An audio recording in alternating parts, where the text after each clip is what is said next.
Dubai வந்து 1950 வெறும் பாலைவனமாக இருந்தது. பயங்கர அசுர வளர்ச்சி, கிட்டத்தட்ட அமெரிக்கா நியூயார்க் நகரத்துக்கு போட்டி போகிற அளவுக்கு வளர்ந்துருக்கு. அது எப்படி சார்? இப்பவும் பாலைவனம் தான். ஆனால் அந்த பாலைவனத்தில் வந்து துபாய் பொருந்திய ஒரு நகரமாக பிரகாசிக்குது அப்படின்னு சொன்னால் அதுக்கு பின்னாடி ஒரு இருண்ட பக்கம் இருக்குது. அந்த இருண்ட பக்கத்தின் மூலமாகத்தான் துபாய் வந்து இன்னைக்கு ஒரு பெரிய நகரமாக ஜொலிக்குது அப்படின்னு வந்து சொல்லலாம். புர்ஜ் கலிஃபா அப்படின்னு வந்து சொல்கிறேன் இல்லையா, உலகத்திலே உயரமான பில்டிங் அது இன்னைக்கு துபாயில் தான் இருக்குது, 828 மீட்டர். அதே போல் வந்து புர்ஜ் அல் அரப், இது வந்து ஒரு பனைமரத்தின் வடிவத்தில் வந்து கடலுக்குள்ளே கட்டியிருக்காங்க. தீவு வந்து ஒரு 7 ஸ்டார் ஹோட்டல். அது இந்த மாதிரி விஷயங்கள்லாம் வந்து துபாயில் வந்து இருக்குது.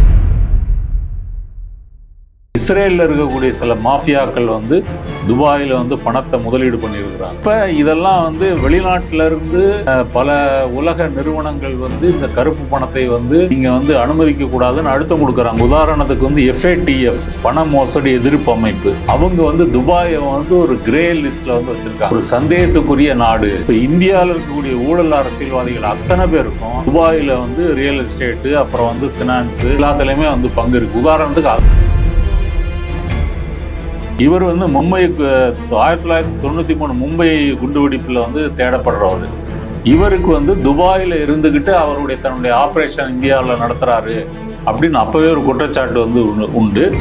இன்றைக்கும் அவருக்கு வந்து துபாயில் வந்து ரியல் எஸ்டேட்டு, ஹோட்டலு, ஏகப்பட்ட பிஸ்னஸ் இருக்குது அப்படின்னு வந்து சொல்கிறாங்க. இதெல்லாம் UAE வந்து மறுக்குது. ரஷ்யாவினுடைய மாஃபியா தலைவர், அவர் பேர் வந்து செமியோன் மொகில்லேவ். இவர் வந்து FBI வந்து தேடக்கூடிய மோஸ்ட் வாண்டட் ஒரு கிரிமினலாக இருக்கக்கூடியவர். இவர் 2000 வந்து துபாயில் வந்து ரியல் எஸ்டேட் மூலமாக மணி லாண்டரிங் பண்ணியிருக்கிறாரு அப்படின்னு அமெரிக்கா வந்து குற்றம் சாட்டியிருக்கு. இவர் வந்து ஷெல் கம்பெனிகள் மூலமாக பல மில்லியன் டாலர்களை வந்து மறைச்சிருக்கிறாரு அப்படின்னு வந்து சொல்கிறாங்க. 2023 அவர் துபாயில் இருக்கிறதா சொல்கிறாங்க. அது வந்து உறுதிப்படுத்தப்படலை.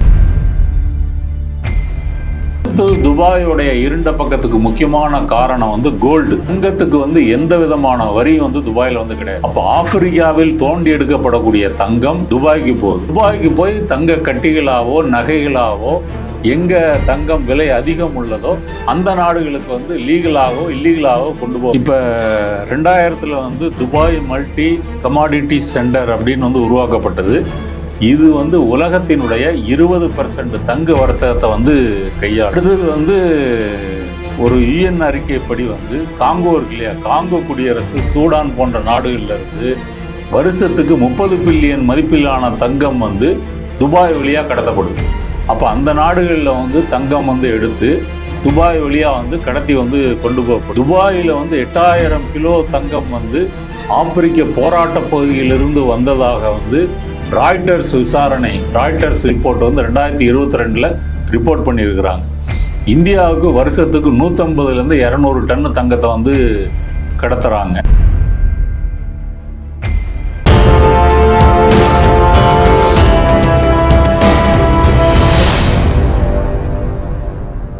தமிழ் நேயர்களுக்கு வணக்கம். இன்று நம்மோடு இருப்பவர் சமூக செயற்பாட்டாளர் நாதன் அவர்கள். வணக்கம் டால்ஸ்டாய். துபாய் வந்து 1950 வெறும் பாலைவனமாக இருந்தது. இப்போ பயங்கர அசுர வளர்ச்சி, கிட்டத்தட்ட அமெரிக்கா நியூயார்க் நகரத்துக்கு போட்டி போகிற அளவுக்கு வளர்ந்துருக்கு. அது எப்படி சார்? இப்பவும் பாலைவனம் தான். ஆனால் அந்த பாலைவனத்தில் வந்து துபாய் வந்து ஒரு ஒளி பொருந்திய ஒரு நகரமாக பிரகாசிக்குது அப்படின்னு சொன்னால் அதுக்கு பின்னாடி ஒரு இருண்ட பக்கம் இருக்குது. அந்த இருண்ட பக்கத்தின் மூலமாகத்தான் துபாய் வந்து இன்னைக்கு ஒரு பெரிய நகரமாக ஜொலிக்குது அப்படின்னு வந்து சொல்லலாம். இப்போ துபாய் வந்து இந்த UAEன்னு சொல்லப்படக்கூடிய ஐக்கிய அரபு அமீரகம்னு அப்படின்னு சொல்கிறோம். மொத்தம் 7 அமீரகங்கள் இருக்குது. அதில் வந்து துபாய் ஒன்று.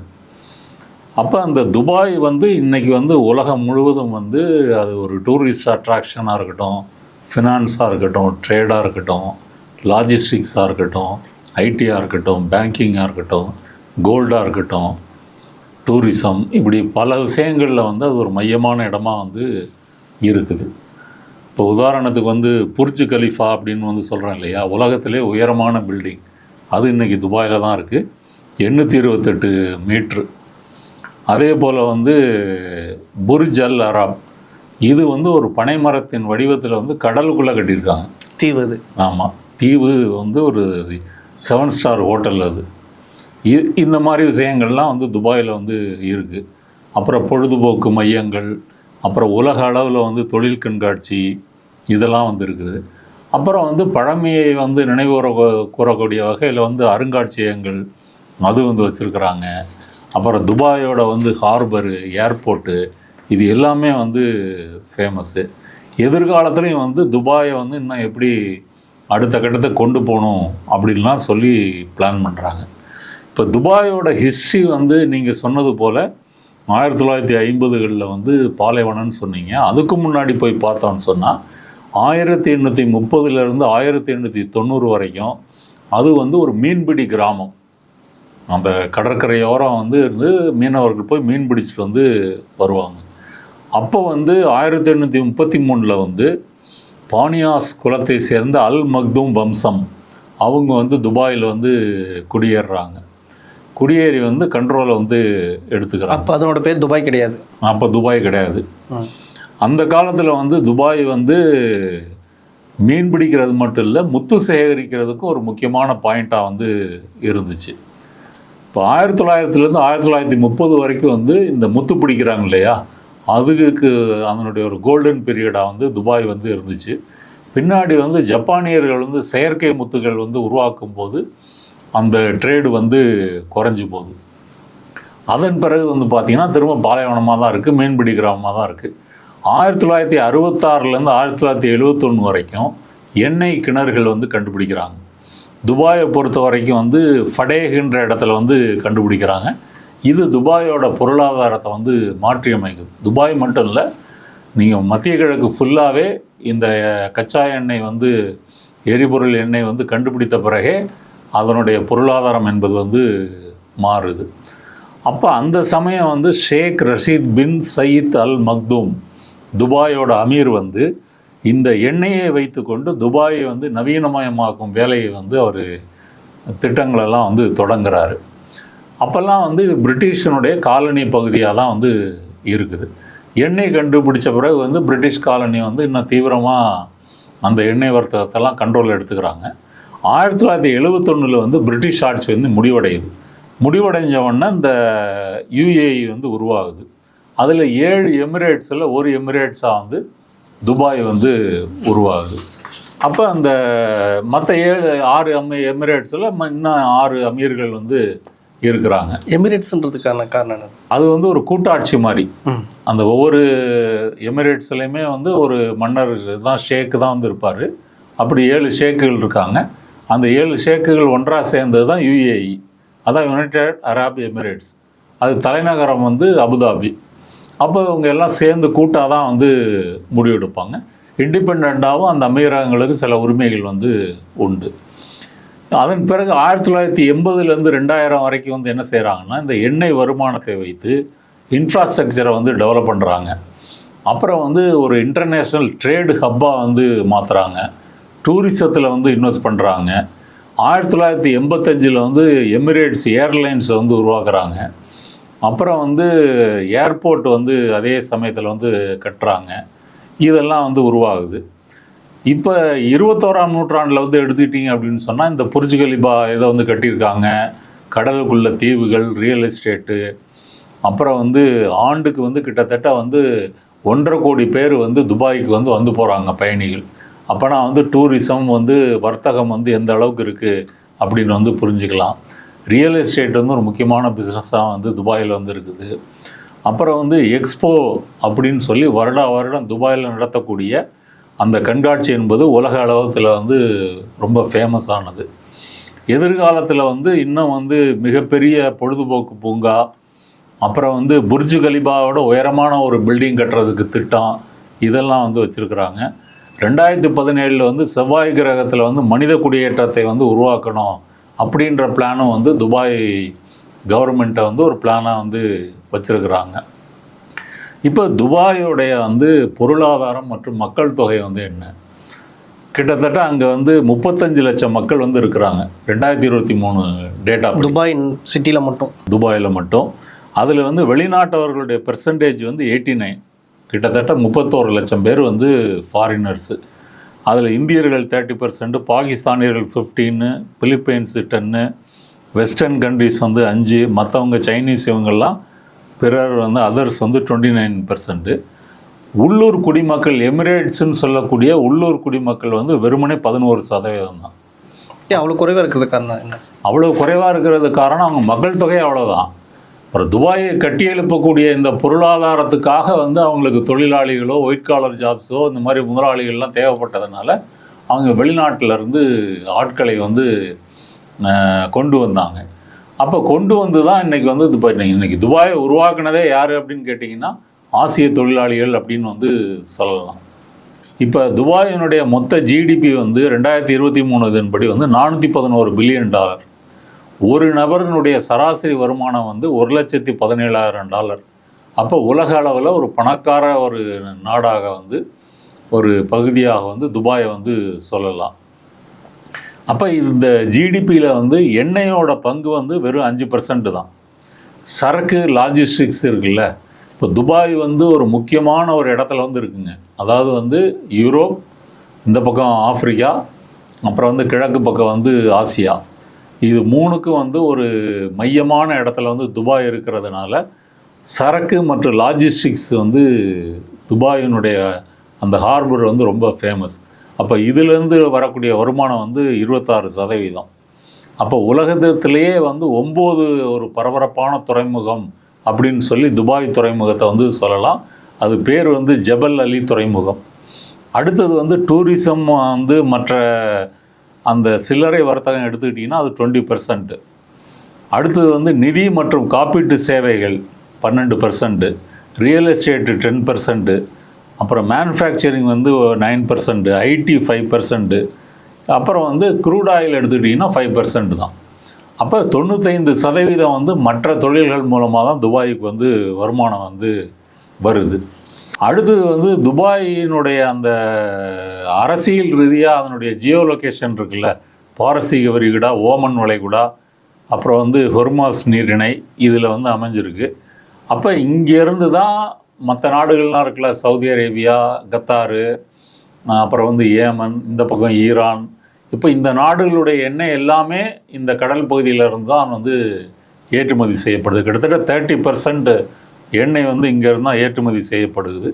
அப்போ இதுக்கெல்லாம் வந்து ஒரு ஸ்ட்ராட்டஜிக்காக வந்து துபாய் வந்து ஒரு முக்கியமான இடமா வந்து இருக்குது. அடுத்தது வந்து மற்ற மத்திய கிழக்கு அரபு நாடுகளை விட ஒரு கலாச்சார சகிப்புத்தன்மை அங்கே இருக்கிறதுனால வெளிநாட்டிலேருந்து இங்கே வந்து தொழில் பண்ணலாம் அப்படின்னு ஒரு ஈர்ப்பு வந்து சகிப்புத்தன்மை, சட்டம் கொஞ்சம் இலகுவாக இருக்கிறது, மத ரீதியான இதெல்லாம் இலகுவாக இருக்கிறது வந்து சொல்லலாம். அரசியல் ரீதியாக இவங்க வந்து யாரையும் பகைச்சிக்க மாட்டாங்க, ஒரு நடுநிலைத்தன்மையை வந்து பராமரிப்பாங்க. இதன் காரணங்களால் உலக புவி அரசியல் வந்து துபாயோட முக்கியத்துவம் வந்து இருக்குது. நடுநிலை வைக்கிறதுக்கு காரணம் என்ன? காரணம் வந்து பிஸ்னஸ் தான். இப்போ எந்த முதலாளியுமே தன்னுடைய தொழில் கெட்டு போகக்கூடாதுன்னு சொன்னால் யாரையும் பகைத்து கொள்ள மாட்டாரல்ல, அவரு வேணும் இவர் வேணும் அப்படின்னு சொல்லி பண்ணிடுவாங்க. அது ரொம்ப நாள் நீடிக்குமா? அந்த போக்கு நீடிக்குமா? அந்த போக்கு ஏன் நீடிக்கக்கூடாது? இப்போ யூஏ எடுத்துங்க, உக்ரைன் ரஷ்யா போர் வந்தது, 2 பேருக்கு நாங்கள் வந்து எதிரி இல்லை அப்படின்னு சொல்லிட்டு என்ன பண்ணுவீங்க? இன்னும் சொல்ல போனால் இஸ்ரேல் கூட வந்து இவங்க வந்து உடன்படிக்கைகள்லாம் போயிருக்காங்களே யூஏஇ. இஸ்ரேல் வந்து எவ்வளோ முஸ்லீம் நாடுகளுக்கு எதிரான நாடு. அதனால் பிஸ்னஸ்ன்னு வந்துட்டீங்க அப்படின்னு சொன்னால் அதன் பிறகு வந்து மதமோ அல்லது உங்களுடைய அரசியல் சார்போ அதெல்லாம் வந்து இல்லாமல் போயிடும். இப்போ துபாயினுடைய துறைமுகம் இருக்குல்ல, ஜபல் அலி துறைமுகம், இது வந்து வருஷத்துக்கு வந்து 13.4 மில்லியன் கண்டெய்னர்களை வந்து இது வந்து கையாளுது. 2வது இது வந்து செயற்கை துறைமுகம், மத்திய கிழக்கிலேயே மனிதனால் உருவாக்கப்பட்ட மிகப்பெரிய செயற்கை துறைமுகம். இதில் வந்து வரி இல்லாத ஒரு பகுதியாக வந்து இதை அறிவிச்சிருக்கிறாங்க. 2வது சீனா வந்து அங்கேருந்து யூரோப்புக்கு வந்து belt and road, silk and road அப்படின்னு ஒரு பிளான் வந்து பண்ணுறாங்க. சீனாவிலேருந்து கடல் மற்றும் நிலவழி வழியாக இங்கே யூரோப்புக்கு வந்து போகிறது. அதில் வந்து இந்த ஜபல் அலி துறைமுகம் வந்து ஒரு முக்கிய பங்கு வகிக்குது. அப்போ துபாயோட வருமானத்தில் இந்த துறைமுகம் வந்து 26% வருமானத்தை வந்து தருது. அடுத்தது டூரிசம்னு எடுத்துக்கிட்டிங்கன்னா ஸ்டார் ஹோட்டல்ஸ் 92 வந்து உலகின் முதல் 7 நட்சத்திர ஹோட்டல் அந்த புர்ஜல் அரப்போ வந்து திறக்கிறாங்க. அப்போ வந்து 5 ஸ்டார் ஹோட்டல்ஸ் வந்து 10க்கும் குறைவாக தான் வந்து இருக்குது. 2023 5 ஸ்டார் ஹோட்டல்ஸ் வந்து 120க்கும் அதிகமாக வந்து இருக்குது. அதில் வந்து கிட்டத்தட்ட 1 லட்சம் அறைகளுக்கு மேலே வந்து ரூம்ஸ் வந்து இருக்குது. அப்போ நான் எந்த அளவு டூரிஸ்ட் வந்து வராங்க அப்படின்ற மாதிரி சொல்லலாம். உலகத்தில் இருக்கக்கூடிய முக்கியமான ஸ்டார் ஹோட்டல்ஸ் வந்து ரொட்டானா, ஜுமைரா, ஹில்டன் இவங்கெல்லாம் அங்கே வந்து அவங்களுடைய ஹோட்டல்ஸ் வந்து இருக்குது. இதெல்லாம் லக்ஸரி ஹோட்டல்ஸ். அங்கே போய் சாதாரணமானவங்க போய் தங்க முடியாது. ரொம்ப மிகப்பெரும் பணக்காரர்கள் தான் வந்து தங்க முடியும். அடுத்தது துபாயோடைய விமான நிறுவனம் இருக்கு இல்லையா, எமிரேட்ஸ் ஏர்லைன்ஸ். அது வந்து உலக அளவில் முக்கியமான விமான நிறுவனம். 1985 வந்து ஒரு 2 விமானங்களை வந்து பாகிஸ்தான்லேருந்து வாடகைக்கு வாங்கி நடத்துகிறாங்க. இப்போ வந்து அந்த நிறுவனத்தில் வந்து 260க்கும் மேற்பட்ட விமானங்கள் வந்து இருக்குது. கிட்டத்தட்ட 150 நாடுகளுக்கு வந்து அவங்க வந்து இந்த விமான போக்குவரத்தை வந்து வச்சுருக்குறாங்க. அப்போ துபாயினுடைய இந்த பன்னாட்டு விமான நிலையம் இருக்கு இல்லையா, அது உலகத்தில் வந்து ஒரு பரபரப்பான விமான நிலையம் அப்படின்னு வந்து சொல்லலாம். 2023 மட்டும் வந்து 8.7 கோடி பயணிகள் வந்து போயிருக்கிறாங்க. அப்படி பரபரப்பான விமான நிலையம் அப்படின்னு நீங்கள் வந்து பார்த்துக்கலாம். அடுத்தது வந்து எமிரேட்ஸ் வந்து அதுவும் பணக்காரர்களுக்கான ஒரு ஏர்லைன்ஸு.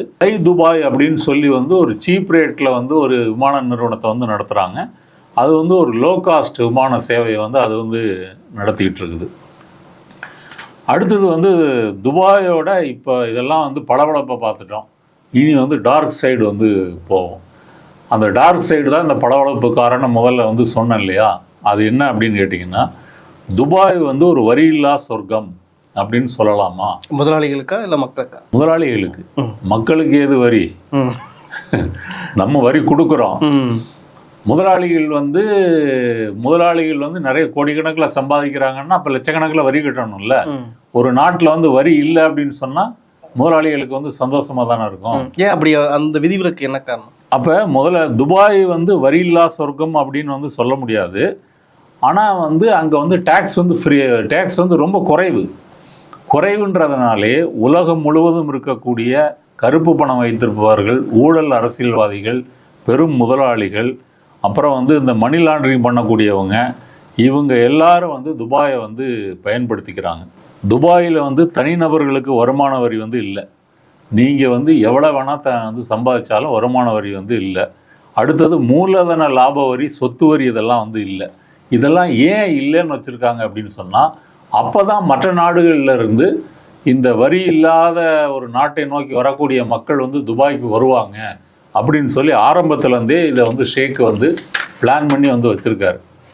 அப்போ நீங்கள் வந்து இந்தியாவில் வந்து ஒரு ஊழல் செய்து கருப்பு பணம் மூலமாக ஒரு முதலாளி வந்து சேர்த்துட்டு ஒரு துபாய்க்கு போனாருன்னா அங்கே போய் ரியல் எஸ்டேட்டோ மற்ற தொழிலையோ மூலதனம் பண்ணிங்கன்னா இந்த பணம் ஏது, எங்கேருந்து கொண்டு வந்தீங்க, இதுக்கு டேக்ஸ் கட்டுங்க, எதுவும் உங்களை கேட்க மாட்டாங்க. இப்போ புரியுதுங்களா? இதுதான் அதனுடைய வந்து காரணம். அடுத்தது வந்து கார்ப்பரேட் கம்பெனிகளுக்கு கூட டேக்ஸ் வந்து ரொம்ப குறைவு. வெறும் 9% டேக்ஸு தான் 2023 தான் அதுவும் கொண்டு வந்தாங்க. அதுக்கு முன்னாடி 0% டேக்ஸு தான். அடுத்தது வந்து மொத்தமாக வந்து அந்த வேட் சர்வீஸ் டேக்ஸை எடுத்துக்கிட்டிங்க அப்படின்னு சொன்னால் 5% தான். அப்போ மற்ற நாடுகளோடு ஒப்பிடும்போது துபாயில் வந்து இந்த டேக்ஸு வந்து குறைவு. அப்போ நீங்கள் பொருள்கள், எலக்ட்ரானிக்ஸ் பொருள், நகை எல்லாமே வந்து நீங்கள் மலிவாக வந்து வாங்கலாம். அப்போ மற்ற நாடுகளில் இருக்கக்கூடிய இந்த ஊழல் பெருச்சாளிகள்லாம் வந்து துபாயை நோக்கி வந்து படையெடுக்கிறாங்க. ஃபஸ்ட்டு வந்து ரியல் எஸ்டேட்டில் வந்து நீங்கள் வந்து இடங்களை வந்து வாங்கி போடுறது அப்படின்றது வந்து துபாயில் வந்து ரொம்ப ஃபேமஸாக இருக்குது. அதில் உதாரணமாக வந்து பனாமா பேப்பர்ஸ் 2016, பண்டோரா பேப்பர்ஸ் 2021, இது ரெண்டுமே வந்து உலகம் முழுவதும் இல்லீகலாக இந்த மாதிரி பணக்காரர்கள், முதலாளிகள் கருப்பு பணத்தை வந்து எப்படி மாற்றுறாங்க அப்படின்னு ஊழலை வந்து வெளிக்கொண்டு வந்தாங்க. அப்போ வந்து துபாயில் வந்து இந்த முதலாளிகளுடைய ஷெல் கம்பெனிஸ் வந்து எப்படி வந்து பணத்தை வந்து மறைச்சி வச்சுருந்தாங்க அப்படின்றத வந்து வெளிப்படுத்தினாங்க. அடுத்து துபாயில் வந்து சொத்துக்களுடைய உண்மையான உரிமையாளர்களை கண்டுபிடிக்கிறது வந்து கடினம். ப்ராப்பர்ட்டி நாமினிஸ்ன்னு போட்டு வந்து பெயரை வந்து மாற்றி வச்சுக்குவாங்க. இந்த மாதிரி கோல்மால் வேலைகள்லாம் வந்து செய்யலாம். ஆனால் துபாயில் கடுமையான சட்டங்கள்னு ஒரு பக்கம் சொல்கிறாங்க. இப்போது எதுவும் கடுமையான சட்டம் இல்லைன்னு நான் சொல்லிகிட்டு இருக்கேன்.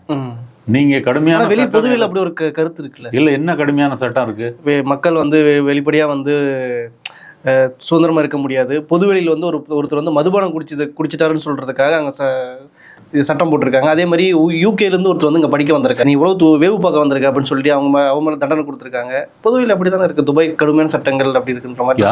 அவர் உளவு பார்க்க வந்திருக்காங்க, யூகேலேருந்து இங்கே படிக்க வராரு, நீங்கள் வந்து துபாய் உளவு பார்க்க வந்திருக்கீங்களா அப்படின்னு சொல்லிட்டு தண்டனை கொடுத்துருக்காங்க. அப்படி ஒரு கேஸ் ரிப்போர்ட் இருக்கு. இல்லை, அதுக்காக கொடுக்கல, பத்திரிகை சுதந்திரம், நான் வரேன் அதுக்கு. இப்போ நீங்கள் சொன்னதெல்லாம் வந்து அதுவும் கூட உண்மை கிடையாது. இப்போ துபாயில் நீங்கள் சரக்கு அடிக்கலாம், டான்ஸ் ஆடலாம், கிளப்பில் பண்ணலாம், என்ன வேணால் பண்ணிக்கலாம். அதை நான் பின்னாடி வந்து வரேன். நான் இப்போ சொல்ல வர்றது என்ன அப்படின்னு சொன்னால், இந்த முதலாளிகளை ஈர்க்கக்கூடிய கருப்பு பணத்தை ஈர்க்கக்கூடிய மையமாக துபாய் வந்து இருக்குது. இப்போ விஜய் மல்லையா வந்து இப்போ இந்தியாவில் வந்து தப்பி ஓடி யூகேயில் வந்து இருக்கார். அவருக்கு துபாயில் வந்து நிறைய சொத்துக்கள் இருக்குது. தென்னாப்பிரிக்காவில் வந்து குப்தா அப்படின்னு சொல்லி ஒரு இந்தியாவிலேருந்து போன பணக்கார குடும்பம், அவருக்கு அங்கே வந்து சொத்து இருக்குது. இஸ்ரேலில் இருக்கக்கூடிய சில மாஃபியாக்கள் வந்து துபாயில் வந்து பணத்தை முதலீடு பண்ணியிருக்கிறாங்க. அப்போ இதெல்லாம் வந்து வெளிநாட்டிலேருந்து பல உலக நிறுவனங்கள் வந்து இந்த கருப்பு பணத்தை வந்து நீங்கள் வந்து அனுமதிக்கக்கூடாதுன்னு அழுத்தம் கொடுக்குறாங்க. உதாரணத்துக்கு வந்து FATF, பண மோசடி எதிர்ப்பு அமைப்பு, அவங்க வந்து துபாயை வந்து ஒரு கிரே லிஸ்ட்டில் வந்து வச்சுருக்காங்க. ஒரு சந்தேகத்துக்குரிய நாடு, இங்கே வந்து இந்த மாதிரி வந்து கருப்பு பணம் வந்து புழங்குது அப்படின்னு சொல்லி.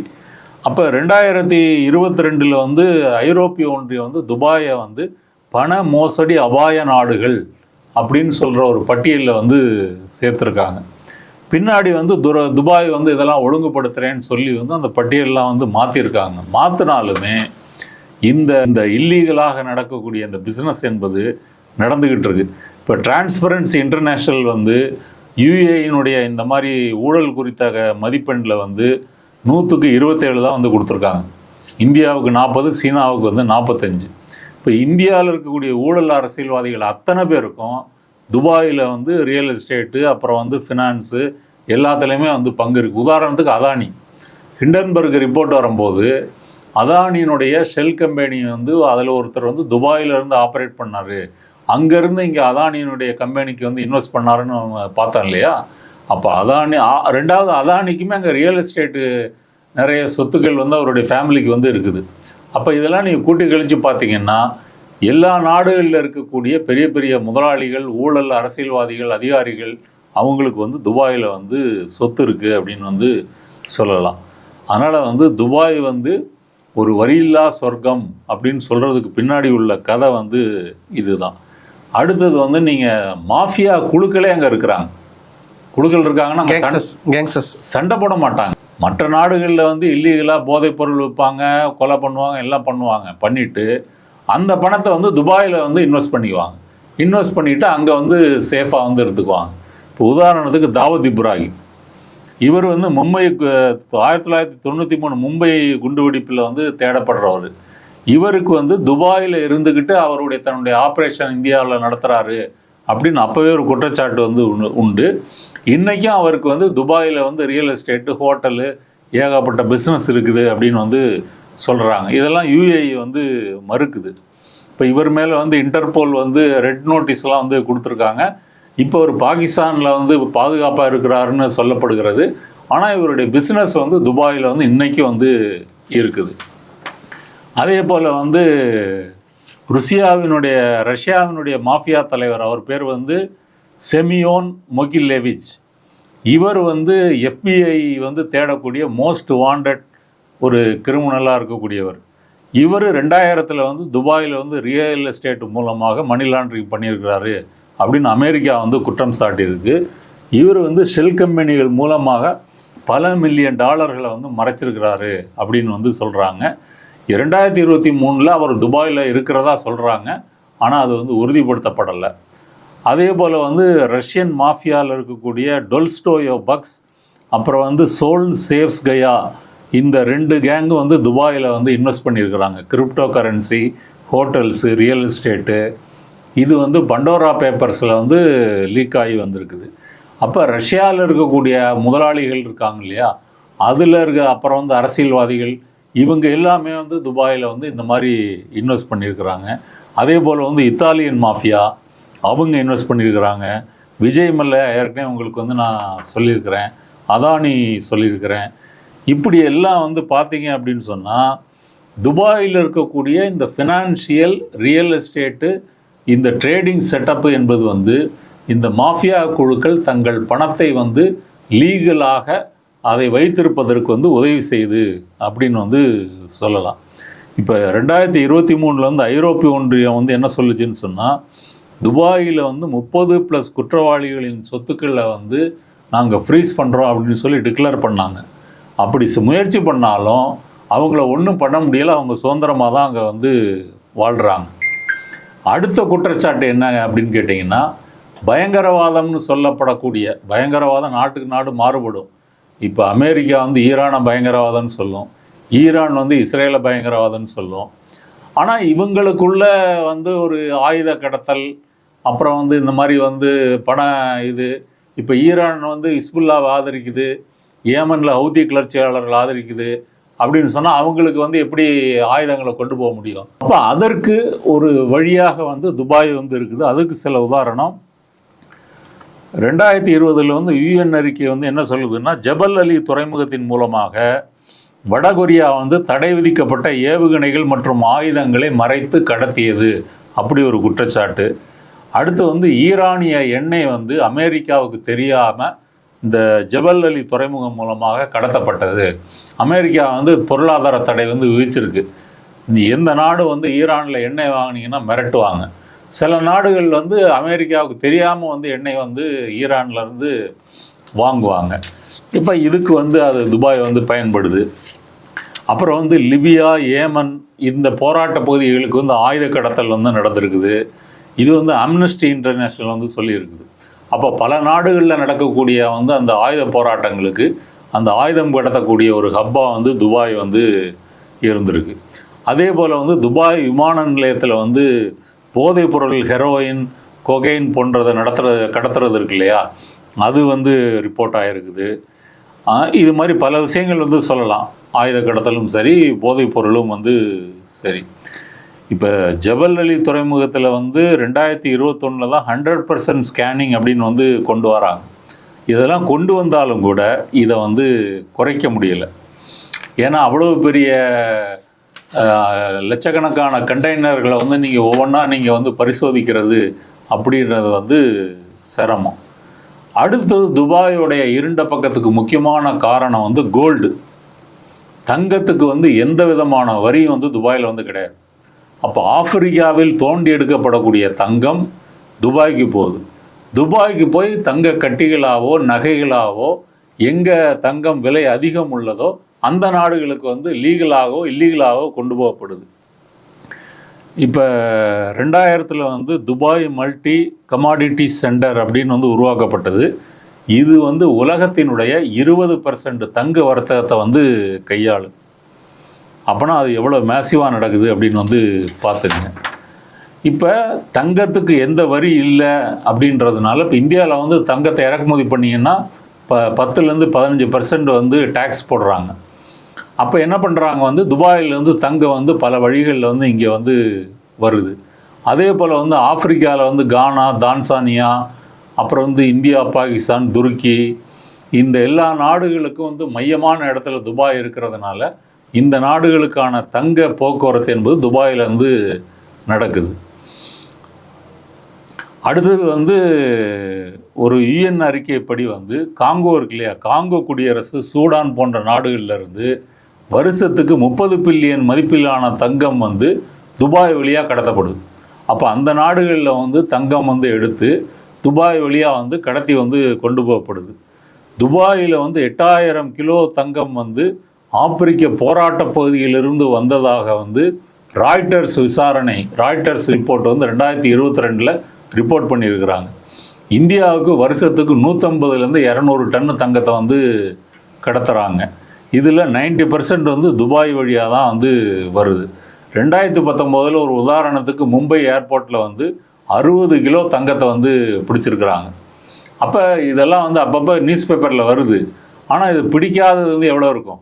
இப்போ கூட ஒரு நடிகை வந்து பிடிச்சாங்க இல்லையா, காலில் தொடையெல்லாம் வச்சுட்டு எடுத்துகிட்டு வந்ததாக சொன்னாங்க இல்லையா, 14 கிலோ. அப்போ இது அடிக்கடி வந்து நடக்குது. அப்போ இந்த துபாய் வந்து இந்த தங்க சுத்திகரிப்பு நிறுவனம்னு சொல்கிறாங்க இல்லையா, தங்கத்தை வந்து அதை வந்து பியூர் கோல்டாக மாற்றி அப்புறம் ஜுவல்ஸாவோ 22 24 கேரட்டாவோ மாற்றி கொண்டு போகிறாங்க இல்லையா, இந்த பிஸ்னஸும் துபாயில் வந்து இல்லீகலாக இருக்குது. ஆனால் துபாய் கவர்மெண்ட்டு நாங்கள் இதெல்லாம் கண்காணிக்கிறோன்னு சொன்னாலும் அந்த கண்காணிப்பை மீறியும் வந்து இது வந்து நடக்குது. அப்போ இந்த தங்கத்தின் மூலமாகவும் அவங்களுக்கு வந்து வருமானம். இதற்கு அடுத்தபடியாக சீனாவினுடைய ஒரு ஐரோப்பிய ஆப்பிரிக்க சந்தையினுடைய மையமாக துபாய் இருக்குது.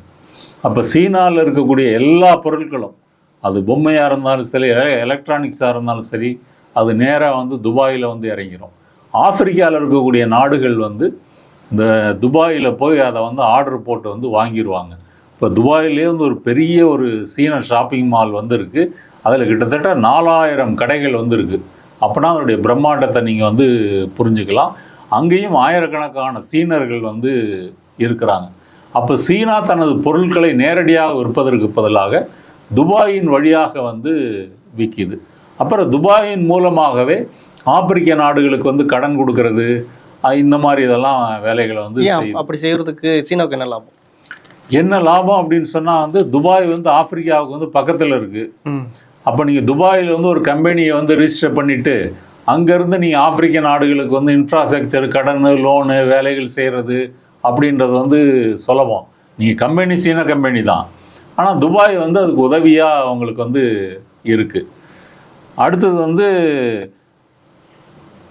இப்போ சீனாவுக்கும் துபாய்க்கும் இடையே உள்ள வர்த்தகம் வந்து 2022 இதுபடி வந்து $72 பில்லியன்.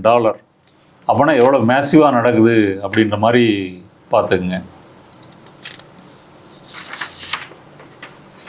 அடுத்தது வந்து துபாய் வந்து எமிரேட்ஸ் வந்து ஒரு இஸ்லாமிய மதம் சார்ந்த ஒரு குடியரசு அப்படின்னு வந்து சொல்கிறோம், மன்னராட்சி அப்படின்னு வந்து சொல்கிறோம். ஆனால் அங்கே வந்து நீங்கள் இந்து கோயில்கள், கிறிஸ்தவ தேவாலயங்கள் கூட இருக்குது, அதை வந்து அலோவ் பண்ணுறாங்க. ஆனால் மத பிரச்சாரத்துக்கு வந்து அனுமதி இல்லை. ஆனால் மன்னராட்சி தான். மன்னராட்சி. எமிரேட்ஸ்ன்னு சொல்லக்கூடிய அந்த துபாய் உள்ளூர்வாசி இருக்கார் இல்லையா, அவர்கிட்ட தான் உங்களுடைய பாஸ்போர்ட்டு, விசாலாம் வந்து இருக்கும். அவர்கிட்ட தான் நீங்கள் வேலை பார்க்கணும். இன்னும் அவர்கிட்ட வந்து நீங்கள் வேலையை விட்டுட்டு இன்னொருத்தட்ட வேலை வாங்க போனீங்கன்னா அவர்கிட்ட அனுமதி வாங்கணும். அப்போ அவர் கொடுப்பாரா? கொடுக்க மாட்டார். அப்புறம் நீங்கள் நாட்டுக்கு நீங்கள் ரிட்டர்ன் போனனாலும் அவர்கிட்ட தான் வாங்கணும். அப்போ இதை வைத்து கொண்டே தொழிலாளிகளை அவங்க வந்து மிரட்டுவது, சுரண்டுவது. சட்டத்துக்கு அதில் அனுமதி. ஆமாம். சமீபத்தில் தான் அந்த கஃபாலா சிஸ்டத்தை வந்து சில நாடுகள் எடுத்திருக்காங்க. கத்தார் எடுத்திருக்காங்க. இவங்க கூட ஒரு 2 வருஷத்துக்கு முன்னாடி வந்து துபாயில் வந்து அதை எடுத்திருக்காங்க. எடுத்தாலுமே கூட மறைமுகமாக வெளிநாட்டிலேருந்து வரக்கூடிய தொழிலாளிகள் இந்த கிட்டத்தட்ட ஒரு அடிமை மாதிரி நடத்தப்படுறது. அப்படி உடல் உழைப்பு தொழிலாளிகள் அந்த நடத்தப்படுறது வந்து இருக்குதுங்க. அப்போ துபாயினுடைய வளர்ச்சிக்கு வந்து இப்போ உதாரணத்துக்கு 50 டிகிரி செல்சியஸ் இருக்குங்க. அதில் வந்து நீங்கள் வேலை பாருன்னு முதலாளி சொன்னார்னா நீங்கள் வேலை பார்த்தா ஆகணும். 50 டிகிரி செல்சியஸில் வேலை பார்க்க முடியுமா? அப்போ மனிதன் வந்து எப்படி அதில் வேலை பார்க்க முடியும்? நோய் வந்து சாக வேண்டியது தான். உயிருக்கு பாதுகாப்பு இல்லை தொழிலாளிகளுக்கு. ஆமாம். அடுத்து வந்து பத்திரிகை சுதந்திரத்தை எடுத்துட்டிங்கன்னா அரசை விமர்சிப்பது சட்டப்படி குற்றம். நீங்கள் என்ன வேணால் எழுதிக்கலாம், ஆனால் வந்து அரசை விமர்சிக்கக்கூடாது. அப்போ நிறைய சம்பவம் நடந்திருக்கா? ஏதாச்சும் இருந்திருக்குப்பா. 2017 ஜேசன் ரோசா அப்படின்னு அவர் வந்து வெளிநாட்டவர்கள் நிலை குறித்து வந்து எழுதியிருக்காரு. வெளிநாட்டு தொழிலாளிகள் வந்து இங்கே என்ன எப்படி கஷ்டப்படுறாங்க, அதுக்காக அவரை வந்து கைது பண்ணியிருக்கிறாங்க. அப்புறம் எமிரேட்ஸ் லீக் போன்ற வந்து இண்டிபெண்ட் மீடியா வந்து பேன் பண்ணியிருக்காங்க. இதெல்லாம் வெளிநாட்டில் வந்து செயல்படுது. இப்போ உலக அளவில் வந்து ப்ரெஸ் ஃப்ரீடம் இண்டெக்ஸில் வந்து இந்த அமீரகம் UAE வந்து 180 நாடுகளில் வந்து 138வது இடத்துல வந்து இருக்குது. அப்போ கூட்டி கழிச்சு வந்து பார்த்தீங்க அப்படின்னு சொன்னால் துபாய் பணக்காரர்களுக்கு, முதலாளிகளுக்கு, கருப்பு பண ஊழல் மூலமாக பணம் சேர்க்குறவங்களுக்கு, இவங்களுக்கெல்லாம் வந்து பிடிச்ச இடம். அப்புறம் வந்து தங்கம் வந்து கடத்துறது, அப்புறம் ஃபினான்ஷியல் இதெல்லாம் வந்து நீங்கள் சொத்து வாங்கிறது, இதுக்கெல்லாம் வந்து பொருத்தமான இடம். ஆனால் சாதாரண தொழிலாளிகள் மக்கள் துபாயில் வந்து வாழ முடியாது. அப்போ துபாய் என்பதே வந்து உலகம் முழுவதும் இருக்கக்கூடிய பணக்காரர்கள், இந்த கருப்பு பணம் வைத்திருப்பவர்கள், அவர்களை ஈர்க்கக்கூடிய ஒரு மையமாக வந்து இருக்குது. அதை வைத்து சுற்றுலா, அதை வைத்து வர்த்தகம், அதை வைத்து துறைமுகம், அதை வைத்து வந்து விமான நிலையம், இப்படி வந்து செயல்பட்டுக்கிட்டு இருக்குது. அதனால் துபாயினுடைய பளபளப்புக்கு வந்து அந்த லைட்டு சப்ளை பண்ணுறது அப்படின்றது அதனுடைய இருண்ட பக்கம்தான். பல்வேறு சுவாரஸ்யமான தகவலை பகிர்ந்துக்கிட்டீங்க. மற்றொரு நேர்களை சந்திப்போம். நன்றி. வணக்கம். நன்றி.